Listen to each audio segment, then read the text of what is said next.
This book, things written randomly in doubt, in 3 sections, aphorisms, essays and poems. And they all deal, to some extent, with the same theme. And the major theme is about human relationships, how people relate to one another. Life's a Bitch. The title for this poem, or the subtitle, sorry, I should say, is The Deist's God Goes Walking in a Back Lane. But it was actually suggested to me by something I did actually see, not in a back lane, but on a pavement in a suburb of Glasgow. A man pushing a pram with a screaming child, and he seemed remarkably unperturbed by the whole thing. And that's when the first ideas formulated in my mind.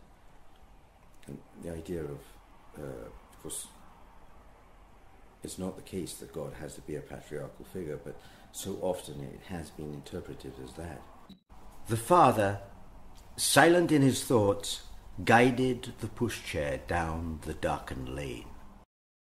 The child, placid in its existence seemed, unprovoked did scream an anguished scream that parted from the heart, the centre of his being.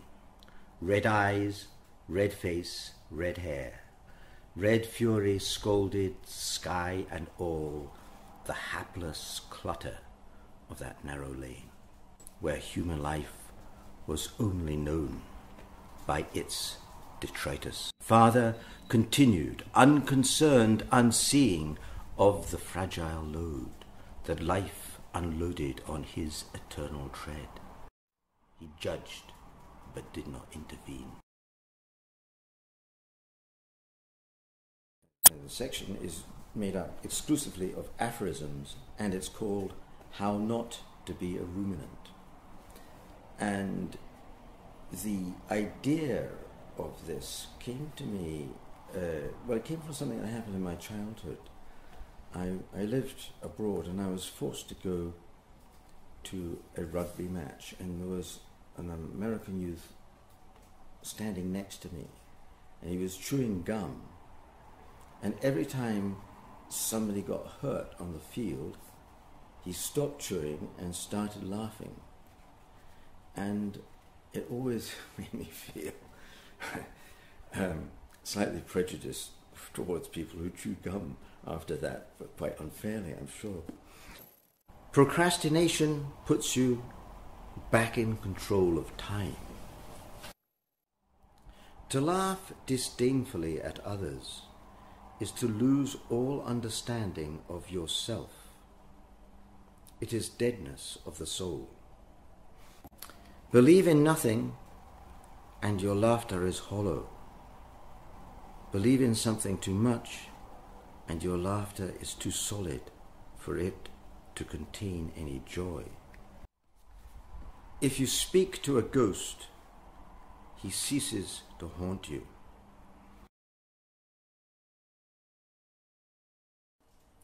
Think and occasionally utter your own willful conclusions. Even if you embellish them with doubts and provisos, you will be disliked, not because you're smarter, but because you're making people uncomfortable. The compensation is that you'll feel alive, heading into the wind and sensing its harsh coolness on your cheeks.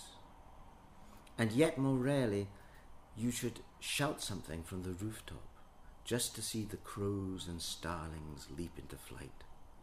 The crows disorderly, cumbersome, and angry, like a group of indistinguishable men breaking up from an important meeting, and the starlings balletic in their dance of the masses. Give power a mildly bad afternoon. That's all you can achieve. Suddenly you'll feel that you understand the magnificent sweetness and beauty of life, and the air is like a gift from heaven.